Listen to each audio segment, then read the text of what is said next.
Abra comigo a sua Bíblia em 2 Pedro, capítulo 1. 2 Pedro, capítulo 1.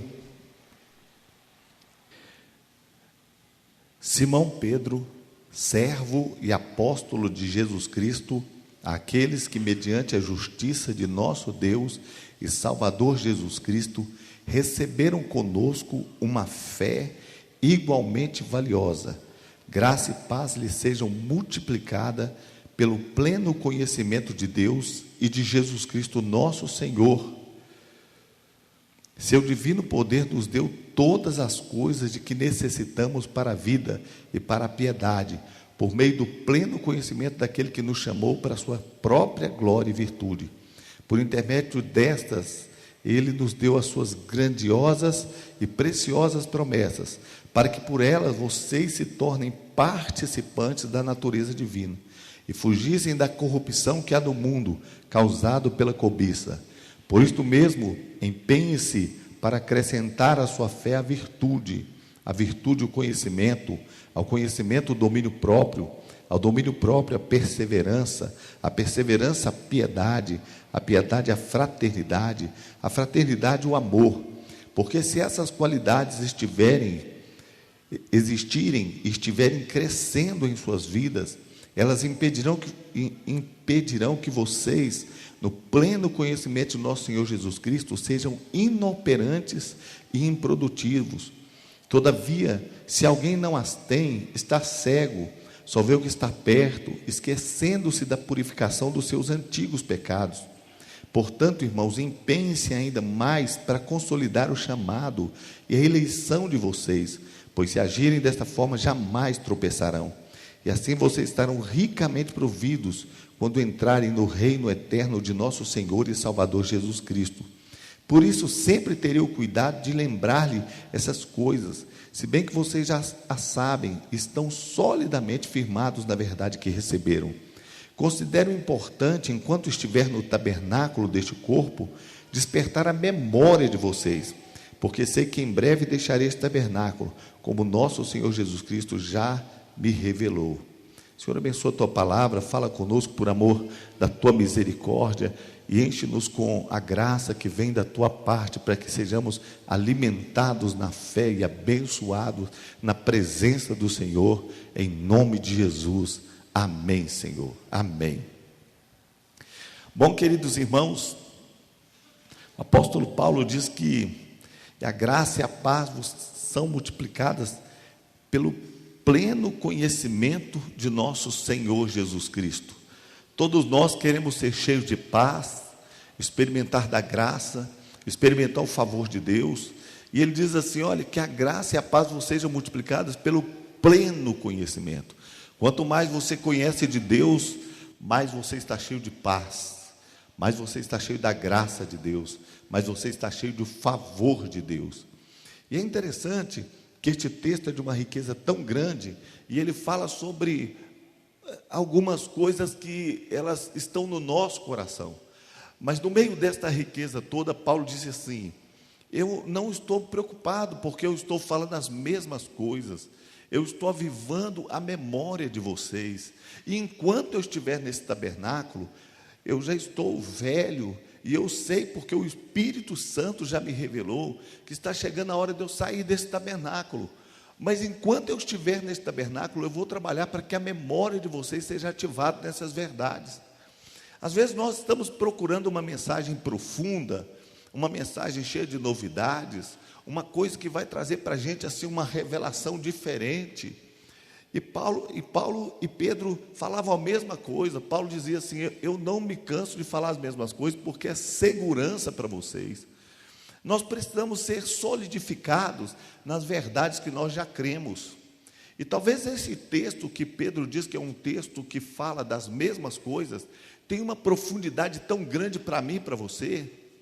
Ele diz o seguinte, que nós recebemos graça e paz vos seja multiplicado pelo conhecimento, visto como o seu divino poder nos deu tudo que diz respeito à vida e piedade, pelo conhecimento daquele que nos chamou por sua glória e virtude, pelas quais ele nos tem dado grandíssimas e preciosas promessas, para que por elas fiquemos participantes da natureza divina, havendo escapado da corrupção que que pela concupiscência no mundo. Olha, queridos, a Bíblia diz que nós fomos tornados participantes da natureza divina. A grandeza do que Deus tem revelado a nós é muito tremenda, é algo sobrenatural.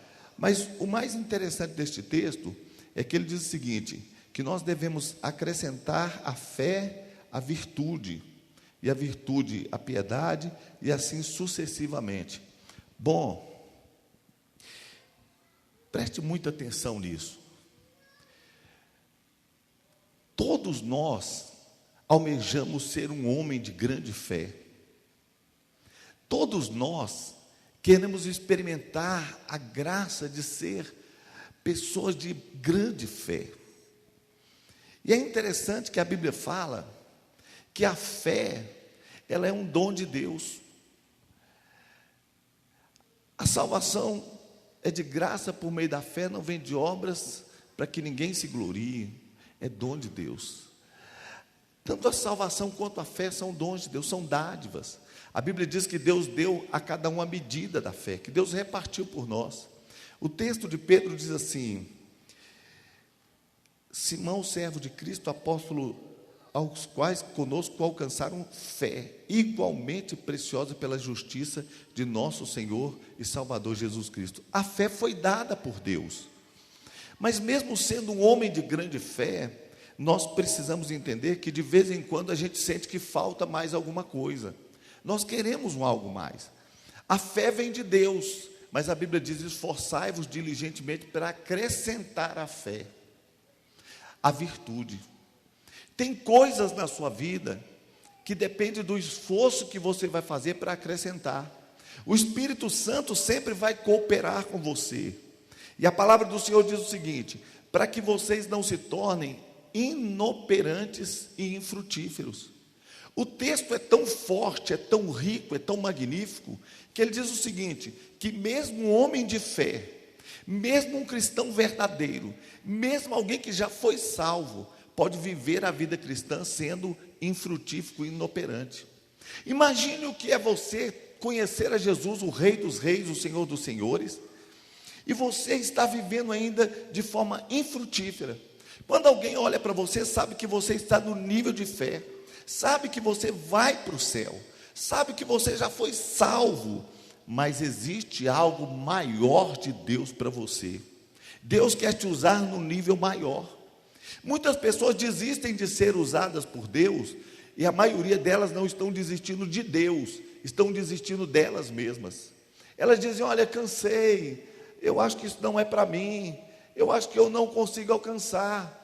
Elas sabem o quanto Deus é poderoso e quanto Ele poderia cumprir a sua palavra, mas elas estão desistindo delas mesmas. Mas Deus não desiste de você.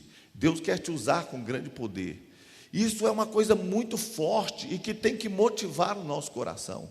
A palavra do Senhor, você pode dizer assim: pastor, isso não é verdade, só de estar em Cristo nós somos produtivos. Mas a palavra do Senhor diz o seguinte: eu sou a videira verdadeira, o meu pai é o lavrador. Vocês são os ramos. Toda rama que está em mim, todo galho que está em mim, que não produz, Ele corta. Todo aquele que produz, Ele limpa para que dê mais fruto.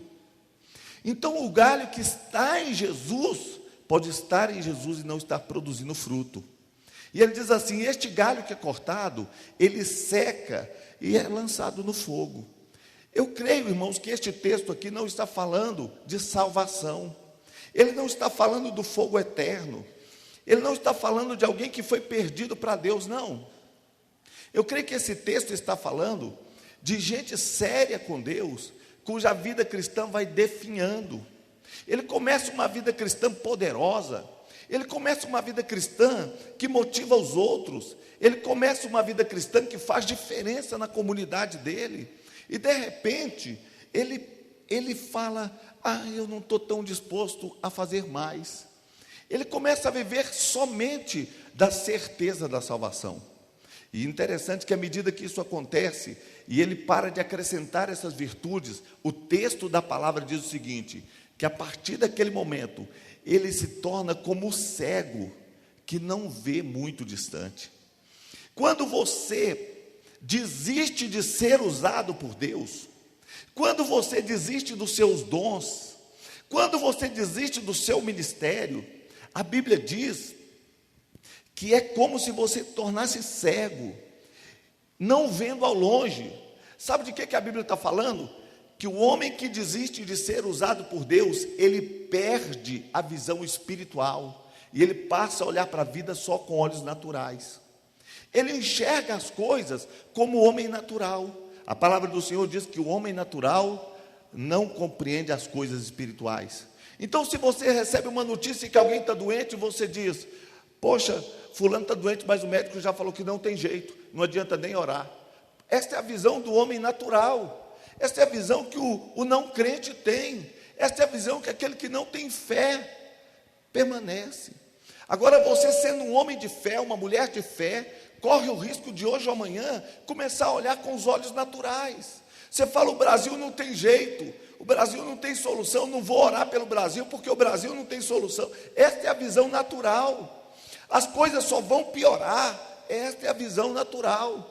A Bíblia diz que todas as coisas devem ser alvos de oração, até aquelas que não tem nenhuma maneira de não acontecer, que são profecias bíblicas. Jesus falou com os judeus acerca da sua volta, diz: orem para que não aconteça no sábado.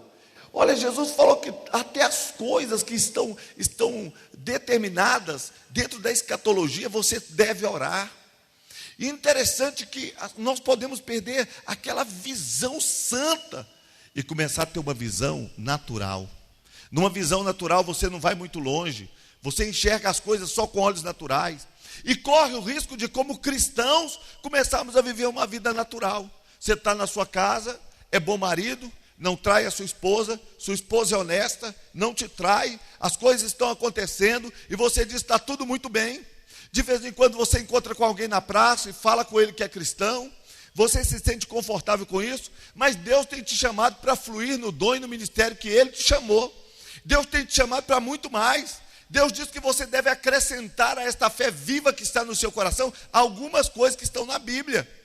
Senão você vai ter uma visão natural. E a Bíblia diz que, estando em Cristo, você pode se tornar um galho cortado. Galho cortado seca. Galho cortado, as pessoas olham para a vida dele, ele está desanimado, ele está triste, ele não está motivado com a igreja, ele vai no louvor, mas ele não sente unção de Deus, ele não sente a presença de Deus, ele vai no culto e não sente a presença de Deus, ele olha em volta e está triste, todo dia ele está desanimado, ele começa a questionar a fé cristã, ele começa a questionar a igreja, nada está bom para ele, e chega uma hora que a gente não muda de igreja, porque a gente não acha nenhuma que serve para nós. Não é só que nós estamos que não serve, não, é nenhuma outra serve. Mas eu tenho certeza que isso não é para você, porque a palavra do Senhor diz que o que tem para você é coisa muito maior. A Bíblia diz que você não vai viver essa vida seca. A Bíblia diz que todo aquele que quer produzir em Cristo será limpo para produzir muito mais. Olha, a vida cristã não é um chamado para ir para o céu, não é um chamado à salvação. O plano de Deus não é meramente ligado à salvação, porque Deus não criou um homem perdido. Se o plano de Deus fosse a salvação, Ele deveria ter criado um homem perdido e salvá-lo. Mas Deus criou o homem salvo, o homem se perdeu, e então Deus operou a salvação. Mas depois de ser salvo, nós somos chamados para a glória de Deus. A missão de todo homem de Deus é glorificar a Deus. O homem cheio de fé tem que glorificar a Deus. É essas coisas que fazem toda a diferença na nossa vida. Diz a palavra do Senhor que quando nós perdemos a visão, nós nos esquecemos inclusive da obra de Deus para a nossa salvação.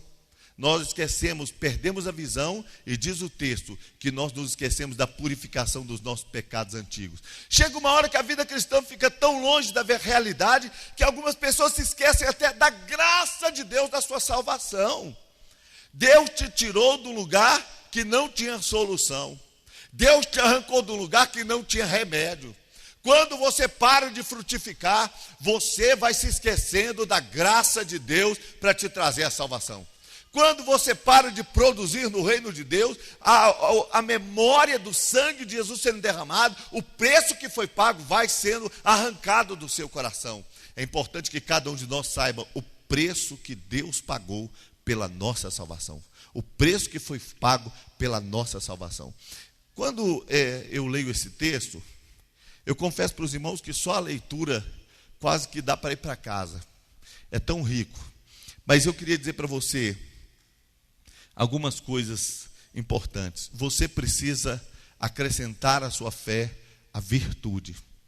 Todo cristão precisa acrescentar à sua fé a virtude. E virtude aqui no contexto está falando de excelência moral. Excelência moral. Você conhece algum cristão que você olha para ele e vê que nele tem traços de salvação? Você vê que ele é um homem de fé. Você vê que ele entendeu a palavra, mas talvez ainda não está vivendo no nível de excelência moral. Quem sabe lá no caráter dele ele não está cumprindo os compromissos, ele não está sendo honesto, ele não está sendo leal. Quem sabe algumas vezes ele é dado à mentira, algumas vezes o caráter dele está se desvirtuando. Esses dias eu estava ministrando e eu falei uma palavra que eu li em algum lugar, que diz assim: semeia-se na mente e colhe-se no ato. Semeia-se no ato e colhe-se no vício. Semeia-se no vício e colhe-se no caráter. E se for uma semeadura ruim, semeia-se no caráter e colhe na morte. Se for uma semeadura boa, colhe na vida. Mas quando você começa com um projeto na mente, quando a semeadura está na mente, automaticamente ela vai passar para as nossas ações. E é interessante que Deus começa a tratar o nosso coração quando nós estamos renovando a nossa mente e vivendo uma vida de integridade, uma vida de caráter reto, uma vida de pureza, uma vida de santidade. Isso faz toda a diferença para a gente. Não há nada mais terrível para o evangelho do que um evangelho que é negado pelas ações de pessoas que não estão agindo com o caráter que precisam agir. O evangelho precisa ser pregado com a nossa vida. O evangelho precisa ser pregado com vida moral. Meu irmão, uma pessoa de fé só será frutífero se o caráter for tratado.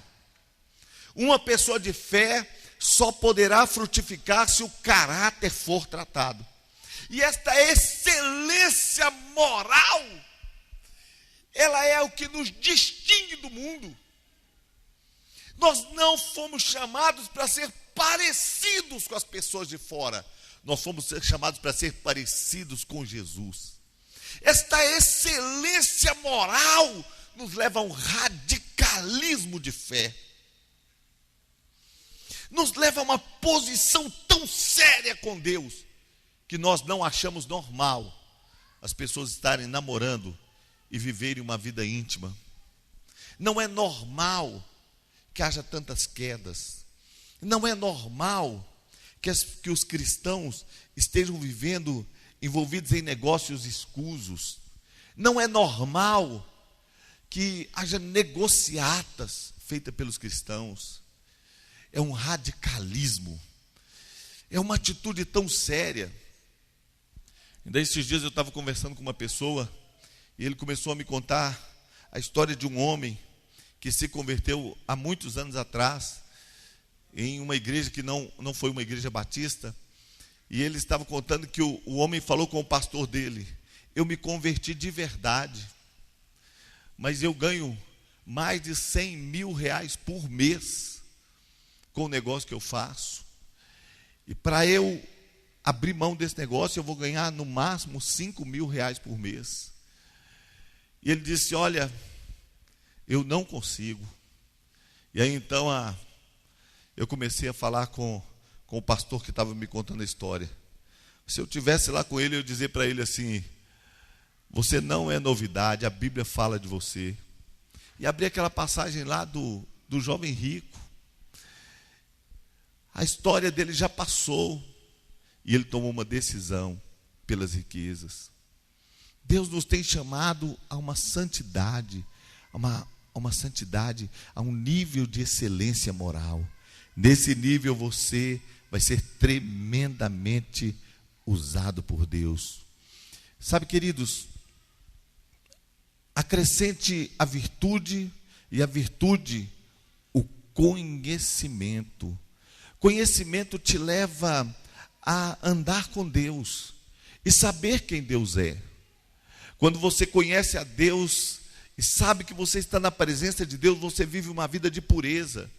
E você vive uma vida baseada naquilo que você conhece de Deus. Quando você conhece a Deus, você sabe que dele você é conhecido. Conhecer a Deus é reconhecer a presença dele em todas as nossas ações. Quando nós vivemos uma vida que não está correta, nós estamos deixando de reconhecer a Deus. E é como se nós apresentássemos o pecado diante de Deus. Nós precisamos crescer em conhecimento, saber o que Deus pensa, saber como Deus age. Nenhuma pessoa vai entender Deus plenamente, porque a mente finita não pode definir o infinito. Nós não podemos dissecar Deus, mas nós podemos conhecer muito de Deus pela sua palavra e viver a nível daquilo que Ele nos revela. Toda revelação de Deus deve ser valorizada, e assim você será frutífero. Acrescente ao conhecimento o domínio próprio. Eu vejo muitas pessoas pensando que domínio próprio é um autocontrole. Eu me lembro a história de um homem que tinha um cachorrinho, e o cachorro estava sempre ali na rua. Não era um cachorro grande, mas ele corria atrás das pessoas para morder a canela das pessoas. Depois de algumas reclamações, o homem colocou nele uma focinheira, e o cachorro ficava na porta muito triste, porque ele olhava para as pessoas e ele queria correr atrás e morder. Dentro dele continuava sendo o mesmo cachorro, a mesma natureza, mas agora ele tinha uma focinheira. Quando nós trabalhamos com autocontrole, nós não estamos vivendo domínio próprio. Às vezes acontece uma coisa no trânsito e você diz: consegui me dominar. Acontece uma coisa no casamento, eu fiquei calado, eu fiquei com um moído dentro de mim, mas eu consegui me dominar. Eu consegui. A gente confunde domínio próprio com autocontrole. Mas a gente se controla uma vez, se controla duas, se controla três, mas se lá dentro não teve mudança, é só uma focinheira. A gente lá dentro está doido para explodir. As coisas vão acumulando, uma hora a gente fala: foi a gota d'água, eu explodi. Porque a gente vai tendo autocontrole por muito tempo, mas uma hora explode. Mas domínio próprio não tem a ver com isso. A Bíblia diz que é um fruto do Espírito. Tem a ver com o nosso relacionamento com Deus. Quando você recebe um dom espiritual, a palavra do Senhor diz que os dons e a vocação são irrevogáveis. Deus vai te usar nesse dom a vida inteira. E se Ele não te usar, ainda assim estará na sua vida. Talvez você não está buscando e o dom parou de fluir. Mas eu quero dizer para você que ele permanece na sua vida, porque a palavra do Senhor diz assim. Mas quero te dizer uma coisa, querida. Quando você é usado num dom espiritual, é uma manifestação do Espírito. Mas quando você produz o fruto do Espírito, já não é mais apenas uma manifestação, é o resultado da sua vida. A Bíblia diz assim: veio o Espírito do Senhor sobre Sansão, e ele matou 1000 homens. Mas o Espírito do Senhor agia fora, e ele se retirava. O Espírito Santo agora mora dentro de você. Olha, eu quero te dizer uma coisa tão forte. A palavra do Senhor diz assim que nós recebemos a natureza divina. O Espírito de Deus foi amalgamado ao seu Espírito. Eu estava orando essa semana, orando pela manhã, e eu estava ouvindo uma música da Ana Paula Valadão, e ela dizia assim: uma nova criação eu sou. E eu comecei a pensar neste texto, que diz que nós somos uma nova criação, uma nova criatura, que nós fomos criados de novo. E eu comecei a pensar que agora nós fomos criados pelo Espírito de Deus e que nós recebemos grandíssimas e preciosas promessas pelas quais nós passamos a ser participantes da natureza divina. Sabe por quê? Porque o Espírito de Deus foi misturado com o seu Espírito. A Bíblia diz que o que se une com o Senhor é um Espírito com Ele. E se você sabe disso pela fé, você crê que vai viver assim, você começa a viver a vida de Deus em você. Você começa a viver a experiência de andar com Deus e de deixar com que o domínio próprio seja um fruto, uma expressão de Deus na sua vida. Você não apenas vai se controlar, não será apenas um esforço humano, mas de repente você vai começar a produzir esse fruto. As pessoas olham para você e dizem: mas você é tão calmo, você é tão tranquilo, você é tão diferente. Você diz: não, não sou eu, é o Espírito Santo em mim.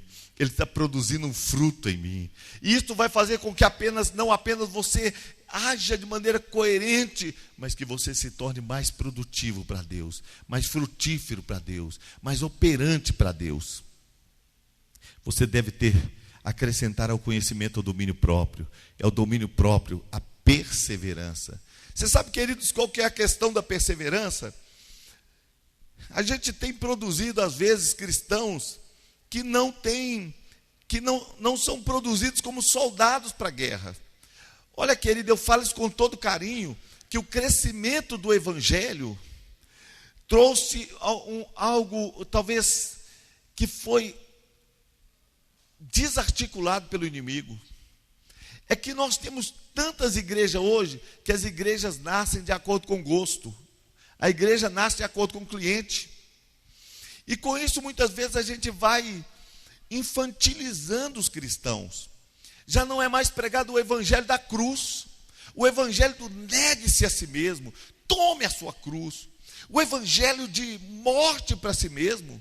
E o evangelho é pregado tão a troco de facilidades, de benefícios. Eu estava conversando esses dias com uma pessoa e ela estava dizendo o seguinte, que conversando com um parente, e o parente queria fazer alguma coisa diferente lá, uma festa. E ele disse, olha, não faz festa não, acho que era de casamento. Eu estou falando com todo respeito, cada um faz o que quiser, mas só para tomar base no que a pessoa respondeu. Fazer uma festa de casamento, faço não, faz uma viagem, vai curtir. É o meu sonho, é o meu sonho. Você já percebeu, irmãos, que sonhar é a linguagem de Deus? Sonhar é importante, mas você já percebeu que as pessoas hoje, quando falam é o meu sonho, elas fecham a porta para todo tipo de argumento? O meu sonho é isso, acabou. Não vem matar meus sonhos. É o meu sonho. Deixa eu te dizer uma coisa. Ninguém sonha com luta. Ninguém sonha com cruz. Ninguém sonha com dificuldades. Mas a Bíblia diz que elas existem. E a Bíblia diz que a nossa fé é provada no fogo. A Bíblia diz que cristão tem que ter a graça de Deus para estar na galeria dos heróis da fé. Lá nessa galeria tem gente que venceu o fogo, que recebeu mortos de volta, que teve milagre, e tem gente que foi cerrado pelo meio. E a Bíblia diz que esses são heróis da fé. Tem momentos que a fé é para passar pela dor. Tem momentos que a fé é para passar pela luta. E nós precisamos aprender a viver assim. Um evangelho que tem cruz. Um evangelho que tem renúncia. Se o evangelho perder a essência da cruz, ele deixa de ser evangelho. Todas as vezes que você for confrontado pela verdade, você muda de igreja. E consequência, você não cresce. E consequência, você não é limpo. E consequência, você não é galho frutífero. Galho frutífero é aquele que diz assim, eu estou disposto a passar pela poda. Eu estou disposto a passar pelo tratamento. Eu estou disposto a passar pelo cuidado. Eu estou disposto. Muitas vezes é doloroso, mas todos os pais levam o filho para ser vacinado. A Elaine me mostrando eu não sei se foi no Facebook, ela recebeu uma postagem de um menino tirando sangue, e o menino está chorando. E o menino está chorando, e aí eles levantam a câmera assim, o pai está chorando mais do que o menino. Eu acho que ele deve estar até brincando, não tem lógica. E o pai está chorando mais do que a criança. Mas a gente leva, porque a gente sabe que é doloroso, mas precisa acontecer. Precisa acontecer. Por causa dessa ideia do evangelho sem cruz, nós estamos oferecendo para os nossos filhos um evangelho sem Cristo. Porque onde não tem cruz, não tem Cristo. Irmãos, às vezes eu fico olhando criação de filhos e começo a pensar que muitas pessoas desistiram de criar filhos. Eles não estão criando mais, estão deixando crescer perto. É muito diferente criar filhos de deixar os filhos crescer perto. Tem meninos que o pai já acostumou, ele nem vê que tem aquele barulho. Quando o menino cala a boca, onde é que está fulano? Acostumou. Às vezes a gente está deixando os meninos crescerem perto. Vamos crescer perto. Você sabe que muita gente, às vezes, tem desistido até de célula, porque quando algumas pessoas vão na casa dele com os filhos não foram ensinados em casa. E não tem jeito de ensinar na casa dos outros, não. Não é verdade? Ô menino, para de comer o botão do sofá. Ô, gente, isso a gente ensina em casa. E se você deixar ele comer no botão do sofá, daqui a pouco ele come o sofá todo. Chega lá, você está só com o pé. Filhos precisam ser ensinados. Mas no evangelho sem cruz, todo mundo é tão bonzinho, tão bonzinho, tão bonzinho, que nós estamos criando filhos de tal maneira que eles não entendam nada de Deus. Nós não queremos passar para os nossos filhos um Deus Papai Noel. E para ele não ser um Deus Papai Noel, ele tem que ser para nós um Deus que é Deus sério. Conforme diz a Bíblia, fogo consumidor. Um Deus que nós honramos. A Bíblia diz que o temor do Senhor é o princípio da sabedoria. Nós temos que ter temor de Deus. Irmãos, de Deus não se zomba, diz a Bíblia, de Deus não se zomba. Nós precisamos levar Deus a sério. Levar Deus a sério. Porque às vezes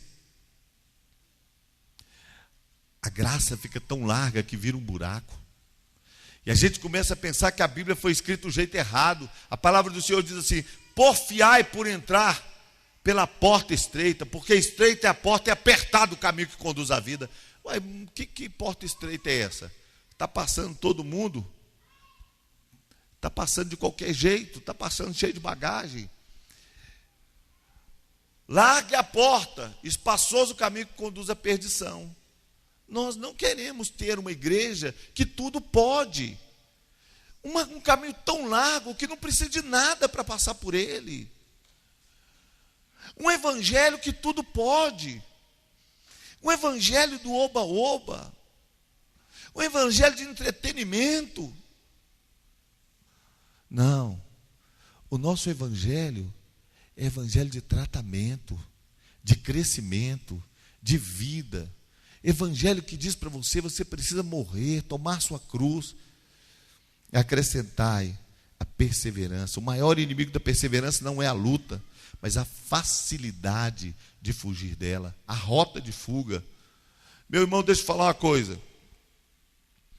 Toda pessoa que está casado sabe que está casado porque decidiu permanecer assim. Todo casamento, ou a maioria absoluta deles, eu conheço poucos que não são assim, se eu conheço algum, são casamentos que o marido abriu mão e resolveu morrer para a sua individualidade. Quando a Bíblia diz assim, serão uma só carne, a Bíblia está dizendo assim, esses dois vão morrer para nascer uma só carne. A unidade só nasce com a morte da individualidade. Todo bom casamento é porque o marido resolveu ceder, é porque a esposa resolveu ceder, é porque eles se harmonizaram para viver juntos. E o evangelho também é assim. Nós morremos para nós mesmos, para vivermos para Deus. Acrescentai a perseverança a piedade. Piedade traz a consciência de Deus, o desejo de servir ao próximo com misericórdia, o desejo de ajudar. Nós sabemos que Deus realmente se faz presente e por causa disso as nossas ações são dirigidas por Ele. E a piedade é a fraternidade. Sempre confundi fraternidade, não sei o que é fraternidade. E interessante, queridos, que eu procurei lá na internet, fraternidade é um conceito filosófico profundamente ligado aos ideais de liberdade, igualdade e fraternidade, os ideais lá da Revolução Francesa. A fraternidade expressa no primeiro artigo da Declaração Universal dos Direitos Humanos, quando ela afirma que todos os homens nascem livres e iguais em dignidade e direitos, são dotados de razão e de consciência e devem agir uns para com os outros em espírito de fraternidade. A palavra é eventualmente confundida com a expressão caridade e solidariedade, embora elas tenham significados radicalmente diferentes. A fraternidade expressa a dignidade de todos os homens, considera-os iguais e assegura-lhes plenos direitos sociais, políticos e individuais. Sabe o que é fraternidade em resumo? É que nós somos todos iguais em direito. E é nosso direito ser diferente. E nós precisamos ser amados como somos. Fraternidade é reconhecer que o outro não tem que ser uma extensão de mim. E que eu tenho que fazer o bem para ele e respeitar o que ele é. Eu tenho dito esses dias que nós precisamos aprender a amar os diferentes, porque se nós formos amar só os iguais, nós não vamos amar ninguém, somos todos diferentes. O pastor Jeremias diz que o pai fala com ele assim: eu crio meus filhos tudo igual, Ele diz que está errado, que os filhos são diferentes. Os princípios são iguais. Mas cada filho tem que ser tratado respeitando a sua própria característica. Eles têm que sentir que são amados iguais. Eles têm que sentir que a disciplina é igual. Mas o tratamento, o reconhecimento da diferença que eles têm, tem que ser verdadeiro. E para encerrar, acrescentai a fraternidade, o amor. Meus irmãos, nós precisamos aprender a amar. E a palavra do Senhor diz que Deus é amor. Amar é manifestar a vida de Deus para as pessoas. Nós precisamos aprender a amar. Algum tempo atrás, uma pessoa procurou aqui na igreja uma ajuda. Eu me lembro que alguém o recebeu e não estava com aquela disposição. A pessoa parecia ser um daqueles que vinham para enganar. E eu disse para aquela pessoa: olha, quando as pessoas nos procuram, elas estão procurando o próprio Deus. Não que nós sejamos, mas que nós expressamos. E nós precisamos aprender a expressar Deus.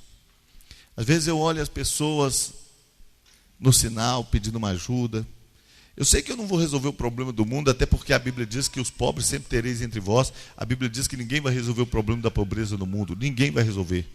Só Jesus no seu reino milenar que pode resolver isso. Os pobres sempre tereis entre vós. Mas quando eu vejo alguém pedindo uma ajuda, e às vezes a pessoa chega na porta, alguém diz para mim assim: está querendo enganar a gente, vai beber com dinheiro, vai usar drogas. Eu olho para aquela pessoa e penso: não dá para me enganar. Uma vida tão sofrida. E eu dou o dinheiro para ela comprar pão. A decisão está na mão dela. Mas eu não posso fazer disso uma desculpa para não oferecer um pouco de amor, um pouco de misericórdia.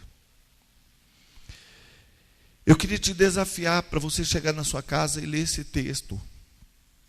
Quando a gente termina de pregar, irmãos, às vezes tem dentro de nós uma sensação de que o alcance não foi tudo que devia. Quando você lê esse texto de 2 Pedro, capítulo 1, é uma riqueza tão grande. Quando você entende que há um projeto no mundo espiritual para que você não frutifique, e que quando você não frutifica, você se esquece de tudo que Jesus fez por você, e você passa a ter uma visão natural. Eu acho que só de ler essa verdade, nós já seríamos plenos. De vez em quando eu me lembro da minha irmã falando comigo. Ela diz para mim que quando o Espírito Santo fala alguma coisa com a gente entende em 1 segundo. E gasta 2 horas explicando e a pessoa que está ouvindo não entende. Tem coisa que o Espírito Santo faz dentro da gente, que ele faz em 1 segundo. Parece que ele não apenas fala a verdade, mas ele abre tudo que tem na gente para aquela verdade.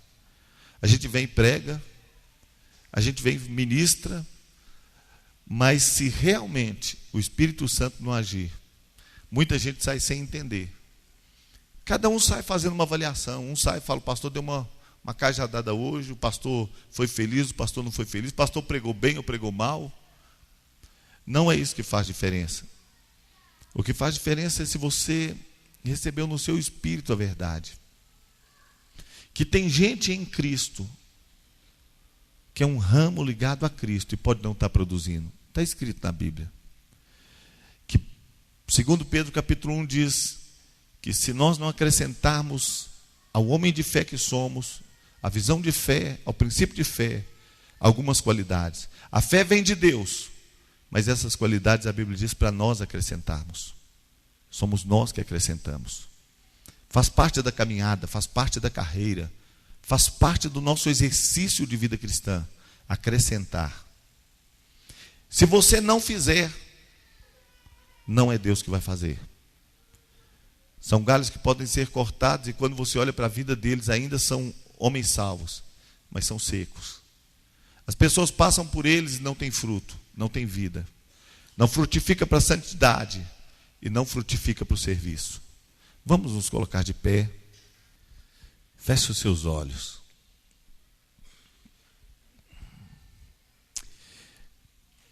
Diga: eu sou um ramo frutífero. Eu fui chamado para frutificar. Comece a falar com Deus: eu quero acrescentar a minha fé, Senhor. Fala: Deus, eu quero entender o que o Senhor está falando. Começa a dizer: eu quero entender o que o Senhor está falando. Quando você acrescenta a sua fé, o que você vai perceber é que você vai acrescentar também a fé dos outros. Ao passar por você, as pessoas serão acrescidas. Ao passar por você, as pessoas serão tocadas. Ser frutífero, nenhuma árvore produz o fruto para si mesmo. Nenhuma árvore produz o fruto para si. Todo fruto é para ser colhido pelos outros. Quando você frutifica na sua vida, a primeira pessoa que colhe o fruto é a sua esposa. A primeira pessoa que colhe o fruto é seu marido. A primeira pessoa que colhe o fruto é seu filho, sua filha, seu amigo, seu patrão. Quando você tem uma vida cristã frutífera, as pessoas colhem. Quando sua vida é de pureza e santidade, as pessoas colhem. O lavrador, que é Deus, ele vem para colher do fruto. Jesus passou por uma árvore e falou assim: olha, procurou fruto e disse: ninguém mais vai comer fruto de ti. Se Deus não recebe fruto de você, mais ninguém recebe. Quando você é frutífero, o próprio Deus colhe na sua vida. O próprio Deus se alimenta da sua vida. O próprio Deus recebe de você. A sua adoração é diferente. O seu louvor é diferente.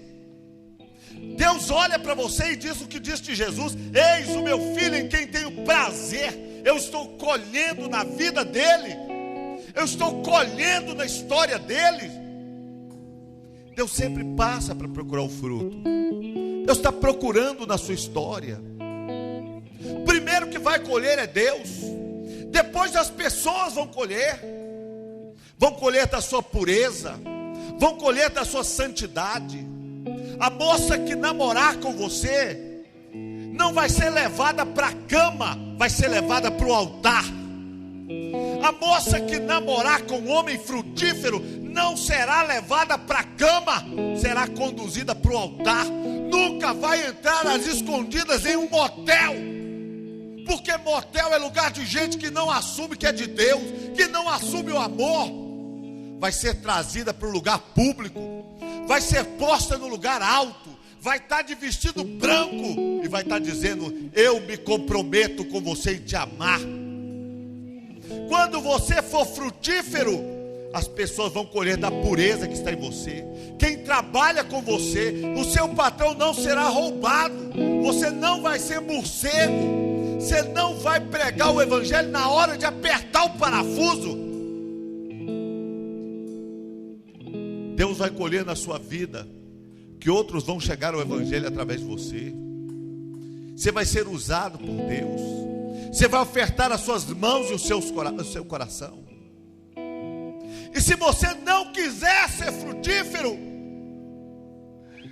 você vai para o céu, mas vai chegar lá de mãos vazias. Você vai chegar lá de mãos vazias. Quando você chegar no céu,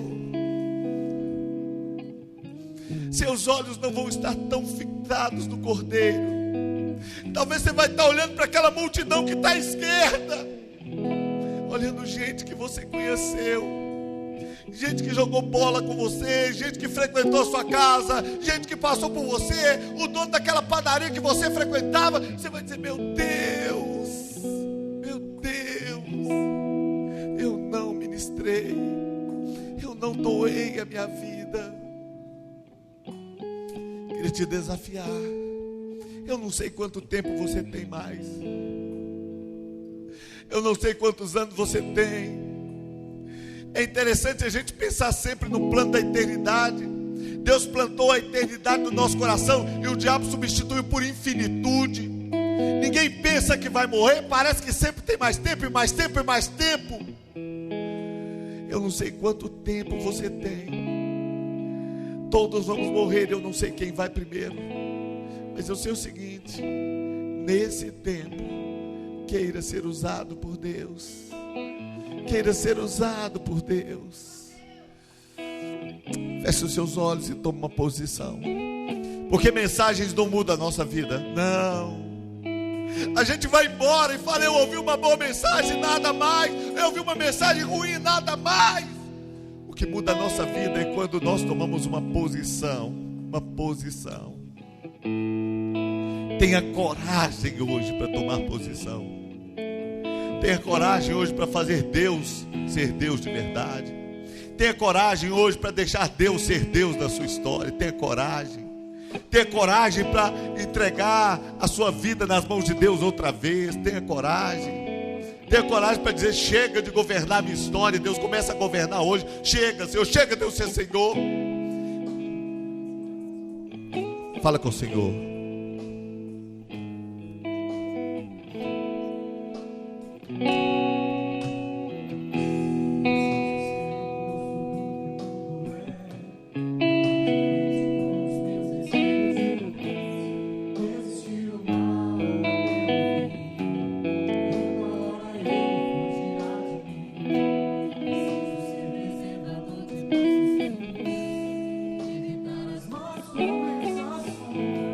Manda marcha, Rabarra.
Ele fugirá de mim.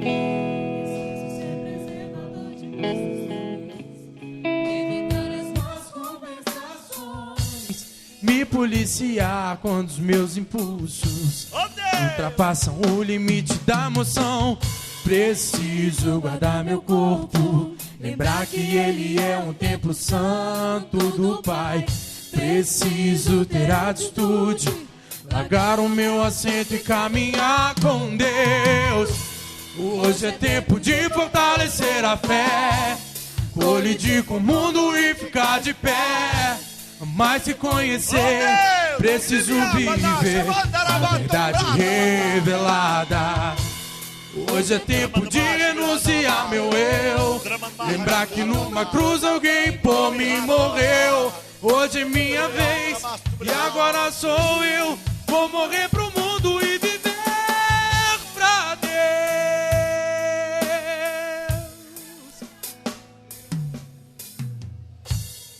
Eu sei, Senhor, que nesta hora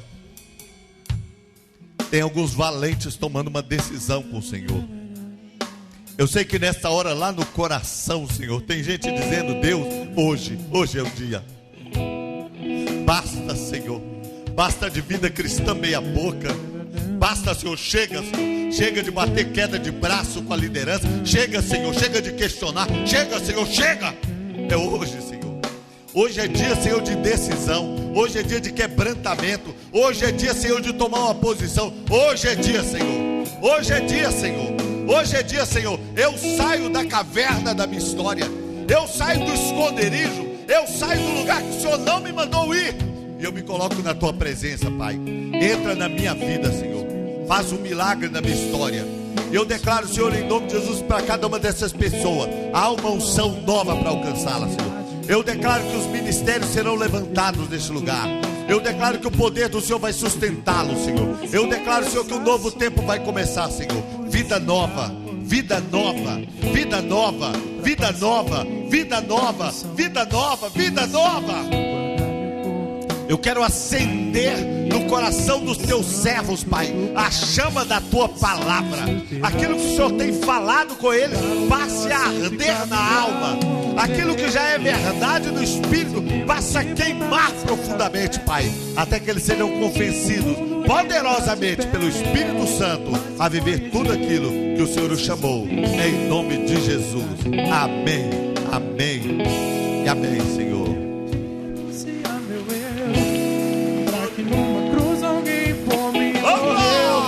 Hoje é minha vez, e agora sou eu. Vou morrer pro mundo e viver